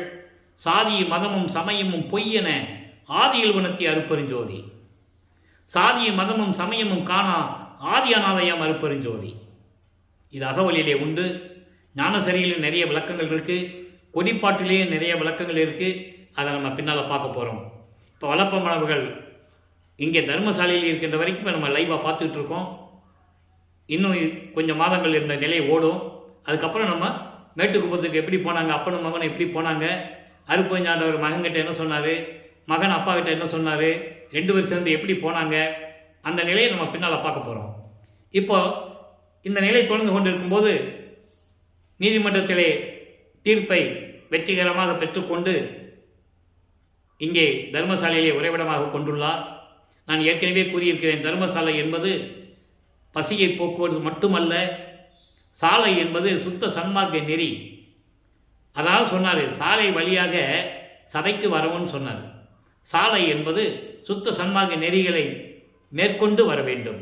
சுத்த சன்மார்க்க நெறிகள் என்பது சமயங்களையும் மதங்களையும் மார்க்கங்களையும் சார்ந்த எந்த குறியீடுகளும் இல்லாமல், எந்த விதமான இடைஞ்சல்களும் தடங்களும் இல்லாமல், அருப்பெருஞ்சோதி அருப்பெருஞ்சோதி தனிப்பெருங்கண்ணை அருப்பெருஞ்சோதி என்று அருப்பெருஞ்சோதி ஆண்டவருடைய மகாமந்திரத்தை கூறிக்கொண்டு சைவ நெறியில் இருந்து கொண்டு கொலையும் புலையும் தவிர்த்து சபைக்கு வர வேண்டும். அங்கே எந்த விதமான சம்பிரதாய சடங்குகள், சமயங்களுடைய மதங்களுடைய மார்புடைய சங்கற்ப விகற்பங்கள், கற்பூரம் ஏற்றுவது, ஊதுவத்தி கொளுத்துவது, தேங்காய் உடைப்பது, பூ போடுறது, இந்த நிலைகள்லாம் இருக்கக்கூடாது. இருந்தால் இறைவனர்களை பெற முடியாது என்பதை உத்தரஞான சிதம்பர மாலையிலே தெளிவாக கூறிவிட்டார். யாரும் மறுக்க முடியாது. மக்கள்கிட்ட சொல்லணும். சொன்னால் அவங்களுக்கு தெரியும், வடலூருக்கு போனால் இப்படி தான் போகணும் போலுக்குது அப்படின்னு தெரியும். அதனால தான் சொன்னார், வருவார் அழைத்து வாடி வடலூர் வடதிசைக்கே, வந்தால் பெறலாம் நல்ல வரமே. வருவார் அழைத்து வாடின்னு என்ன அர்த்தம்? நிறைய விளக்கங்கள் இருக்கு. வருவார் அழைத்து வாடின்னு நீ சொல்லணும். ஒருத்தர் வடலூர் கூப்பிடும்போது சொல்லணும். வடலூரினுடைய சிறப்பை சொல்ல வேண்டும், சுத்த சன்மார்க்கத்துடைய நெறிகளை சொல்ல வேண்டும். இங்கே வந்தால் மாமிசம் சாப்பிடாமல் இருக்கணும்ப்பா, எந்த உயிரையும் கொல்லக்கூடாது, இறைவன் ஒருவனே என்ற நிலையில் இருக்கணும், இந்த சமயங்களிலும் மதங்களிலும் மார்களிலும் சொல்லப்பட்ட இந்த சங்கற்ப விகற்பங்களை இருக்கக்கூடாது அப்படின்னு சொல்லணும். சொன்னால் வருவார் அழைத்து வாடி. நான் வரமாட்டேன்னு சொன்னால் விட்டுருக்கணும், அவ்வளோதான். அதுக்கு தான் வருவார் அழைத்து வாடி. சும்மா நீங்கள் வாங்க வடலூருக்கு போகிறோம் அப்படின்னு கூப்பிட்டு வரக்கூடாது. அது தெளிவாக சொல்கிறாரு. இப்போ இருக்கிறவங்கெல்லாம் நம்ம என்ன சொல்கிறாங்கன்னா, பொதுவாக சொல்லுவாங்க, கூட்டம் வரட்டும் பார்க்கலாம். கூட்டம் தேவையில்லை. சுத்த சன்மார்க்க நெறிகளை கொண்ட மனிதன் ஒருத்தவர் தான் போதும். வல்லப்பமணி சொல்கிறாரு, நான் சொல்லலை. உத்தரஞான சிதம்பரம் சொல்கிறாரு. அதை கூட்டம் இருக்கு. அப்போ சுத்த சன்மார்க்க நெறிகளை சொல்லணும். கடைபிடிக்க முடியாதவர்கள் வரமாட்டாங்க இல்லையா? அப்போ கூட்டம் சேராது இல்லை. அப்போ நிலையை சொல்ல வேண்டும். சுத்த சன்மார்க்க நெறிகளை சொன்னோம்னா மக்களுக்கு தெரியும். உதாரணத்துக்கு நீங்கள் இப்போ சமய நிலையில் பார்க்கும்போது ஒவ்வொரு கோயிலில் ஒரு நெறிகள் இருக்குது, ஒரு வழிமுறைகள் வச்சுருக்காங்க. சிதம்பரத்துக்கு போனால் எப்படி இருக்கணும்? சட்டையை கழிச்சிட்டு தான் உள்ளே போகணும். திருச்செந்தூருக்கு போனால் சட்டையை கழிச்சிட்டு தான் உள்ளே போகணும். பத்மநாபன் கோயிலுக்கு போனால் சட்டையை கழிட்டு தான் உள்ளே. இப்படி ஒவ்வொரு கோயிலுக்கும் ஒரு நிலைகள் இருக்குது. நீங்கள் முக்காடு போட்டு அருப்பறிஞ்சு சொல்லிவிட்டு சிதம்பரத்துக்குள்ளே போக முடியாது. அப்போ அவங்க கரெக்டாக இருக்கிறாங்க. இங்கே வந்து அருப்பறிஞ்சு சொல்லக்கூடாதுன்றதில் கரெக்டாக இருக்கிறாங்க. நீங்கள் எந்த கோயிலில் போய் தீபத்தை காட்டினாலும் மூலஸ்தானத்தில் இருப்பாங்க. சைவ சமயத்தின் தலைவன் சிவபெருமானோ, வைஷ்ணவ சமயத்தின் தலைவன் திருமாலோ, ஏதோ எந்த கோயில் இருந்தாலும் சரி, இவர் இந்த கற்பூர தீபத்தை காட்டும் போது தான், அந்த முகத்தில் காட்டும் போது தான் நீங்கள் இங்கேருந்து அங்கே பார்க்க முடியும். அது வரைக்கும் தெரியாது இல்லையா? அப்போ அந்த ஒளியில் அந்த முகம் தெரியுது இல்லை? அப்போ அந்த ஒளி யாரு?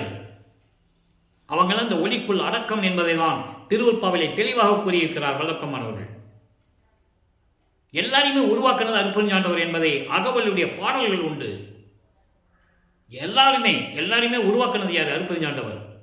ஏன் உதாரணத்துக்கு சொல்லணும்னா, சிருட்டி தலைவரை, சிருட்டி அண்டங்களை அருள் திரள் வகுத்த அருப்பெருஞ்சோதி படித்தோம்ல. அப்புறம் பிரம்மனை உருவாக்குனது யாரு? இந்த நிலையை மக்கள்கிட்ட சொல்லணும். பிரம்மனுக்கு என்ன ஆயுசு? அதுக்கப்புறம் இந்த படைக்கும் தொழிலை செய்கிறது யாரு? இப்போ பிரபஞ்சத்தை இயக்கிறது யாரு? வல்லற்பெருமான். ஆக இந்த நிலையில் இருக்கும்போது 6ஆம் திருமுறையிலே இப்போ என்ன பாடல்களிலே இருக்கிறத பார்த்தோம். இப்போ லைவாக பார்த்துக்கிட்டு இருக்கோம். 6ஆம் திருமுறையிலே 8வது பதிகம் மாயை வலிக்க அழுங்கல். இதனுடைய தலைப்பு என்னன்னா, மாயைகளை கண்டிப்பாக என்னிடமிருந்து நீக்க வேண்டும் என்ற நிலையை மன உறுதியோடு இறைவனிடம் முறையீடு செய்வது. இதனுடைய உள்நோக்கம் என்னவென்றால், சமயங்களையும் மதங்களையும் மார்க்கங்களையும் சார்ந்து இருந்தபோது எப்படி இருந்தார்கள், அதெல்லாம் எப்படி இறைவன் நீக்கினார், அதுக்கு எப்படி முறையீடு செய்கிறார், இந்த நிலையை தான் இப்போ பார்த்துக்கிட்டு இருக்கோம். பாருங்கள், தூங்குகின்றதே சுகம் என அறிந்தேன். எப்போ சமயங்களையும் மதங்களையும் மார்க்கங்களையும் சார்ந்திருந்த போது நமக்கு தூக்கம்தான் முக்கியம். இப்படி தான் நான் இருந்தேன். சோறு தோறும் சோறதே பெரும் பேரது என்று உணர்ந்தேன். எங்கே சாப்பாடு கிடைக்கும், சாப்பிட்றது தான் சுகம்னு நினச்சேன், அதான் பாக்கியம்னு நினச்சேன். ஏங்குகின்றதே தொழில் என பிடித்தேன். இப்படி ஏக்கம், எங்கே போனால் சாப்பாடு கிடைக்கும், எங்கே போனால் பொருள் கிடைக்கும், இப்படி ஏங்கிக்கிட்டது எனக்கு தொழிலாக இருந்தது. நல்லா கவனிச்சுட்டே வரணும். நீங்கள் இது சமயங்களையும் மதங்களையும் மார்க்கங்களையும் சார்ந்திருந்த போது வருவிக்க விட்டு 32 ஆண்டுகள் வரைக்கும், இந்த பூலோகத்திற்கு வருவிக்க விட்டு 32 ஆண்டுகள் வரைக்கும் இப்படி தான் இருந்தேன்னு உண்மையை உள்ளபடி சொல்லுகிறார். அப்போ அவருக்கு சுத்த சன்மார்க்கத்தில் இல்லை, தெரியாது அவருக்கு. இப்போ வாங்குகின்றதே, அதாவது இறக்கின்றார்களே எனினும், இறக்கின்றார்கள் என்பது கொடுக்கிறவங்க, கொடுக்கின்றவங்க செல்வந்தர்கள் கொடுக்கிறார்களே என்று அவர்கிட்ட போய் வாங்குகிறதே தொழில் என்று நினைத்திருந்தேன். இங்கே போனால் இது கிடைக்கும், நம்ம போய் வாங்கிட்டு வரலாம் அப்படின்னு நான் நினச்சேன். நல்லா கவனிக்க, இந்த வரிக்கு பின்னால் விளக்கம் இருக்குது. அதனால ஒவ்வொரு பாட்டுக்கு ஒரு தொடர்பு இருக்குன்னு நான் சொல்கிறது. இந்த சொல்கிறாங்கல்ல, கொடுக்குறவங்க எது கொடுத்தாலும் சரி மறுபடியும் அவங்கள்ட்ட போய் நான் வாங்குறதே தொழிலாக வச்சுருந்தேன்னு சொல்கிறாங்கல்ல, இதுக்கு பதில் பின்னால் இருக்குது, அடுத்த பாட்டில் இருக்குது. இது 8வது பதிகம். அடுத்த பாட்டு 20வது பதிகத்தில் இருக்குது, பிள்ளை பெருவிண்ணப்பத்தில். அப்படி யாராவது கொடுக்குறாங்க, யாராவது கொடுத்தாலும் சரி அவர்கிட்ட போய் வாங்குறதே தொழிலாக வச்சுட்டுறேன். ஓங்குகின்றதற்கு என் செய்ய கடவேன். ஓங்குகின்றது என்பது நான் மேன்மேறைய வேண்டும், உன் அருளை பெற வேண்டும், இதற்கு நான் என்ன செய்ய வேண்டும். இதற்கு முன்னால் நான் அப்படியெல்லாம் இருந்துட்டேன். சுத்த சன்மார்க்கத்தை பெற்ற பிறகு இப்போ நான் என்ன பண்ணணும், நான் என்ன செய்யணும், நீ சொல்லு. உடையவா, உடையவா என்றால் என்னை உடையவனே, எல்லா அருள் வளமும் கொண்ட இறைவனே, என்னை உடையவனே, என்னை உவந்து கொண்டு அருளே, என்னை மகிழ்ச்சியோடு அன்போடு என்னை ஏற்றுக்கொண்டு எனக்கு அருளே என்று கூறுகிறார். அப்போ கொடுக்குறவங்கெல்லாம் என்கிட்ட கொடுக்கும்போது வாங்குகிற தொழிலாக வச்சிருந்தேன்னு சொல்கிறாருல்ல, அதுக்கு விளக்கம் பதிகம் 20 பிள்ளை பெருமான், பிள்ளை பெரு விண்ணப்பம் 45வது பாடல். அருளினை அளிக்கும் அப்பனே, அங்கே என்னை ஆண்டு கொண்டு அருளே என்று கூறுகிறார். நல்லா கவனிக்கணும். நீங்கள் இந்த விளக்கங்கள்லாம் நீங்கள் கேட்டாதான் உண்மை நிலை உங்களுக்கு புரியும். அங்கே சொல்கிறார்ல, இதுக்கு முன்னால் பார்த்த பாடலில் இப்போ சொன்னோம், என்னை உவந்து ஆண்டவர்களே என்று சொன்னார். அடுத்து பிள்ளை பெருவன்றத்தை சொல்கிறார் பாருங்க, அது 8வது பதிகம், இது 20வது பதிகம். அருளினை அளிக்கும் அப்பனே. அப்போ அருளை கொடுக்கின்ற அப்பனே, அருளை கொடுக்கக்கூடிய என் அப்பனே, உலகில் அன்பு உளார் வலிந்து எனக்கு ஈந்த பொருளினை வாங்கி, அங்கே என்ன சொன்னார், கொடுக்குற பொருளை நான் விரும்பி வாங்குவேன், அதை தொழிலாக வச்சுக்கிட்டு இருந்தேன்னு சொன்னார்ல. இங்கே என்ன சொல்கிறாரு, உலகில் என் மீது அன்பு கொண்டு, உலகில் என் மீது அன்பு கொண்டு விரும்பி வலிந்து எனக்கு இருந்த பொருளை வாங்கி போன போது எல்லாம் புழுங்கிய புழுக்கம் நீ அறிவாய். எனக்கு அன்பாக கொடுக்குற பொருளை வாங்கிட்டு நான் போகும்போது என் உள்ளம் எப்படி புழுங்கிச்சுன்னா என் உள்ளம் எப்படி வருத்தப்பட்டது என்பதை நீ அறிவாய் சொல்லிட்டாரா. சொன்ன பிறகு நல்லா கவனிக்கணுங்க, ஏன்னா இதெல்லாம் அற்புதமான இடங்கள். அங்கே இருக்கும்போது அப்படி சொல்லுவார், இங்கே இருக்கும்போது நீ எனக்கெல்லாம் அருளின, எனக்கு விரும்பி கொடுத்தாங்கன்னு சொல்லுவார். அங்கே அப்படி இல்லை. சமயத்தையும் மதையும் மார்க்கங்களையும் சார்ந்த செல்வந்தர்கள் கொடுக்கிறார்களே, ஏதோ பொருளை கொடுக்கிறார்களே என்று சொல்லி அவர்கிட்ட போய் நான் வாங்கின இது எனக்கு தொழிலாக வச்சிருந்தேன்னு சொல்கிறேன். இங்கே அப்படி இல்லை. என் மீது அன்பு கொண்டவர்கள், நல்லா புரிஞ்சுக்கணும், என் மீது அன்பு கொண்டவர்கள் எனக்கு ஈந்த பொருளினை வாங்கி அதை கொண்டு போன போது என் உள்ளம் எப்படி புழுங்கிச்சு என்பது உனக்கு தெரியும். மருளும் அப்பொருளை சாலகத்து எரிந்து, மருளும் அப்பொருளை சாலகத்து எரிந்து. அப்படி வாங்கிய நான் பொருளை, மாயைகளையும் மயக்கங்களையும் விடயங்களையும் கொண்ட இந்த பொருள்களை வாங்கி சாலகத்து எரிந்து. சாலகத்து எரிந்துன்னா சாக்கடையில் எரிந்து. எப்படி? சாக்கடையில் எரிந்து மனம் மிக இளைத்ததும் உனக்கு தெரியும். அந்த பொருளால் இருள் உறும். அந்த பொருளால் இருள் உறும். இருள் உருன துன்பங்கள், துயரங்கள் எல்லாமே வரும்னு சொல்லி என நான் உள்ளம் நடுங்கியதையும் என்னை நீ திருவுள்ளம் அறியும். என் தந்தையே, உன் திருவுள்ளம் தெரியும் இல்லை? பொருளை கொடுத்தாங்க, விருப்பப்பட்டு கொடுத்தாங்க. அதை வாங்கி நான் கொண்டு வரும்போது என் மனசு எப்படி புழுங்குச்சு தெரியுமா? அடச்ச, மாயைகளையும் மயக்கல் வேண்டிய பொருள் நமக்கு எதுக்கு என்று சாக்கடையில் எரிந்ததும் உனக்கு தெரியும். அதோடு மட்டுமல்ல, இந்த பொருளால் வரக்கூடிய துயரங்கள், துன்பங்கள், அப்போ அதை நினைக்கும் போது என் உள்ள நடுங்கியதும் என் தந்தையே நீ அறிவாய். அதை தான் ஒரு பாடலில் சொல்லுவார், நான் படைத்த பணங்கள் என்ன, எனக்கு கொடுத்த பணங்களை எல்லாம் குளத்தில் எறிந்தேன், பல்கால் குளத்தில் எறிந்தேன், கிணற்றில் எறிந்தேன், தெப்பத்தில் எறிந்தேன்லாம் சொல்லுவார். அது ஒரு பாடல் உண்டு. அதை இங்கே சொல்கிறார். சாக்கடையில் போட்டேன்னு சொல்கிறார். போட்டுட்டு நந்தை திருவுள்ளம் அறியும் என்று சொல்லுவார். ஆக அன்பர்களே, இறுதியாக ஒரு பாடல் விளக்கம் நல்லா கேளுங்க. சிவ சிவ ஜோதி என்ற பதிகத்திலே நான் ஏற்கனவே கூறியது போல எளிமையான வரி, விளக்கம் பெருசு. இப்போ பாருங்க, சித்தம் சிவமாக்கும் ஜோதி. சித்தம் சிவமாக்கும் ஜோதி. சித்தம் என்பது உள்ளம், எண்ணம், நினைவுகள், எப்படி வேணால் நீங்கள் எடுத்துக்கலாம். இதையெல்லாம் அருட்பெருஞ்சோதி அருளால் எனக்கு கிடைத்த ஜோதி. அருட்பெருஞ்சோதியுடைய அருளால் எனக்கு கிடைத்தது. அப்படிப்பட்ட இறைவன் அருட்பெருஞ்சோதி. நான் செய்த தவத்தால் தெரிந்த உள்ஜோதி. இது ரொம்ப முக்கியமான வரிங்க. இவர் என்ன தவம் செஞ்சார்? இப்போ சமயங்களையும் மார்க்கங்களையும் மதங்களையும் சார்ந்தவர்கள் தவம் எப்படி செய்வாங்க? ரிஷிகளும் சரி, முனிவர்களும் சரி, சிவ யோகிகளும் சரி, ஜீவமுக்தி அடைந்தவர்களும் சரி, அடியார்களும் சரி, எப்படி இருப்பாங்க? மணிக்கணக்கில், நாள் கணக்கில் இருப்பாங்க. ரிஷிகளும் முனிவர்கள் எப்படி இருப்பாங்க? யுக கணக்கில் இருப்பாங்க. இருந்திருக்காங்க, புராணங்களில் படிச்சிருக்கோம். ஏன் வல்லப்பமனாவே மகாதேவ மாலையில் சொல்லுவார், கற்பங்கள் பல கோடி செல்ல தீய கனல் நீடு ஊசி மேல் காலை ஊன்றி நிற்பவருக்கு ஒழித்து. அவன் கூட இறைவனை பார்க்க முடியலையாம். கீழே தீ வளர்த்து, பெரிய தீப்பழம்பை வளர்த்து, அதுக்கு மேலே ஊசி பலகையை போட்டு அதில் ஒத்த காலில் நிற்கிறானாம். இறைவனை பார்க்கணுன்னு தவம் இருக்கிறானாம். பார்க்க முடியல. இந்த உடம்பு இருக்கிறதே, பொற்புறமை, உணவின்றி உறக்கமின்றி, எலும்பு புலம்பு எழுத்துல, அதாவது எலும்பெல்லாம் தெரிகிற மாதிரி, தவம் சாப்பிடாம செய்யாமல் தூங்காமல் இருக்கிறான். அவனுக்கு கிடைக்கல. அமரருக்கு ஒழித்து நீ யோகர் முனிவருக்கு ஒழித்துலாம் சொல்லுவார். அதை இங்கே சொல்கிறாரு. அப்படிப்பட்ட நிலையில் இருக்கின்ற இறைவன் நான் செய்த தவத்தால் அவர் என்னதான் செஞ்சார்? நோவாத நோன்பு.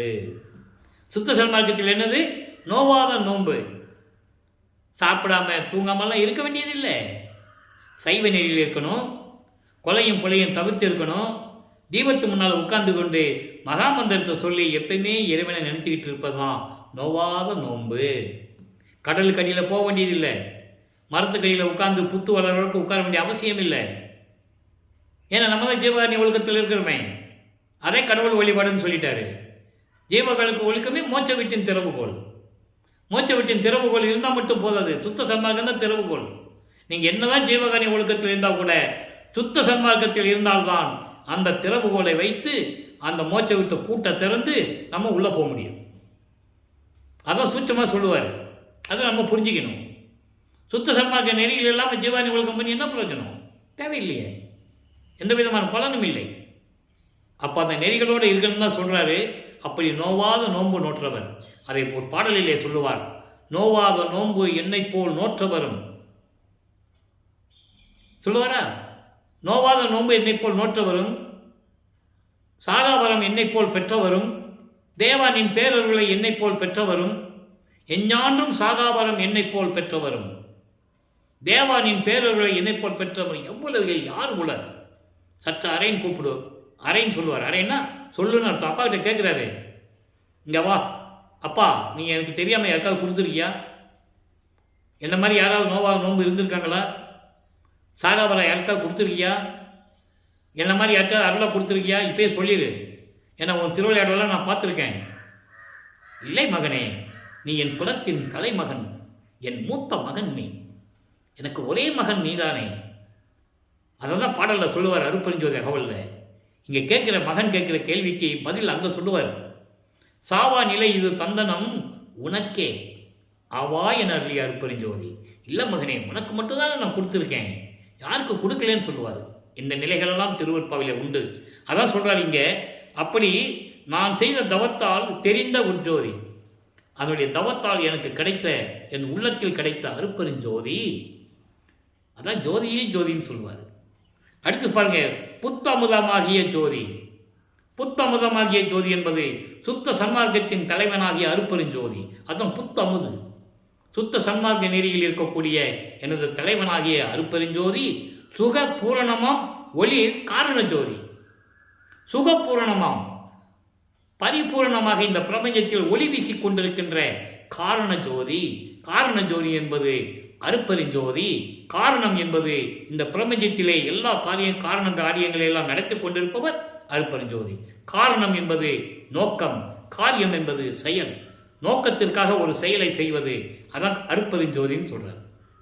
ஆக அன்பர்களே, இன்று பார்த்த இறைவனுடைய திருவிளையாடல் உங்களுக்கு விளங்கி இருக்கின்ற நான் கருதி, நீங்களும் சுத்த சன்மார்க்கத்தில் இணைந்து அருட்பெருஞ்சோதியை ஆண்டவரை வணங்கி சைவ நெறியில் இருந்து கொண்டு கொலையும் புலையும் தவிர்த்து அருட்பெருஞ்சோதி அருட்பெருஞ்சோதி தனிப்பெருங்கருணை அருட்பெருஞ்சோதி மகாமந்திரத்தை சொல்லி இறைவனுடைய அருளையும் செல்வங்களையெல்லாம் நீங்கள் பெற்றுக்கொண்டு இந்த வையகத்தில் நீங்கள் வாழ்வாங்கு வாழ வேண்டும், நோயற்ற வாழ்வில் நீங்கள் வாழ வேண்டும் என்று இறைவனுடைய அருளை பெற்ற என்ற முறையில் இந்த வள்ளலார் ஊழியன் இறைவனுடைய தயவாலையும் கருணையாலையும் உங்களை வாழ்த்தி விடைபெறுகிறேன். நன்றி, வணக்கம்.